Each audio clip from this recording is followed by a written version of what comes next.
strategie per la risoluzione dei problemi finanziari.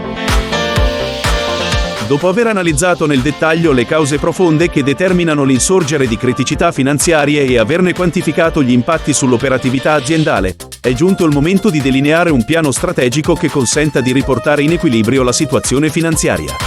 Come sappiamo, i problemi più frequenti che affliggono la salute dei conti di un'impresa, dalla piccola realtà imprenditoriale alla grande multinazionale, sono la carenza di liquidità, l'eccessivo indebitamento, il calo della redditività e l'esposizione a rischi di cambio. Per risolvere queste problematiche, è necessario mettere a punto una strategia mirata, con interventi calibrati sulla base della tipologia e gravità delle difficoltà riscontrate. L'obiettivo è riequilibrare il rapporto entrate-uscite, ottimizzando la gestione finanziaria grazie a misure come il contenimento dei costi, la rinegoziazione del debito e il rafforzamento del capitale. Solo un piano d'azione concreto, che affronti in modo deciso le debolezze emerse dalle analisi precedenti, può riportare l'azienda su un percorso di crescita sostenibile. Definire obiettivi quantitativi e selezionare le azioni prioritarie.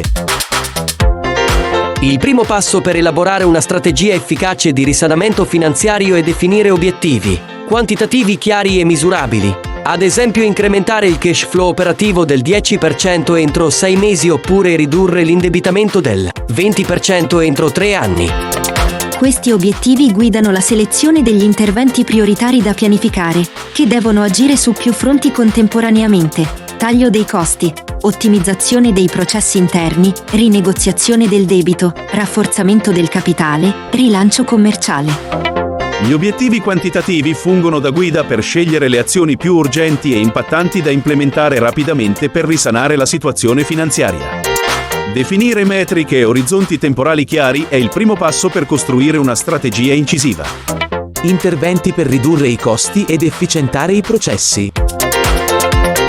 Innanzitutto, è essenziale effettuare tagli mirati ai costi superflui, eliminando sprechi e inefficienze che gravano sul conto economico senza apportare valore, ad esempio riducendo i budget per consulenze esterne non strategiche o ottimizzando i processi di approvvigionamento, per ottenere condizioni migliori dai fornitori.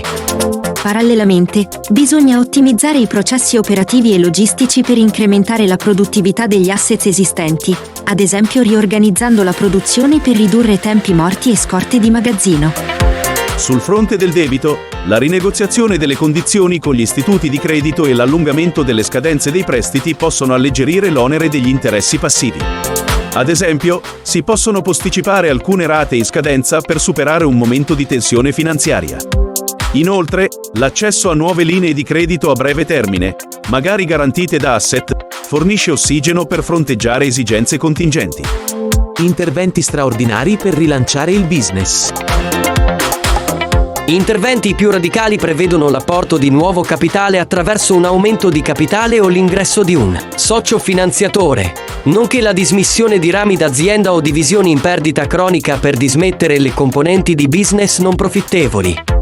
Sul fronte interno, una riorganizzazione con ridimensionamento dell'organico, razionalizzazione della struttura manageriale e revisione delle politiche retributive può ridurre strutturalmente i costi fissi. Per rilanciare le vendite e recuperare quote di mercato, può essere necessario investire in innovazione di prodotto, diversificare la gamma d'offerta ed espandersi in nuovi segmenti di business profittevoli. Anche la riduzione dei consumi energetici e l'efficientamento della supply chain, ad esempio ottimizzando la logistica distributiva, hanno spesso effetti benefici in termini di minori costi operativi.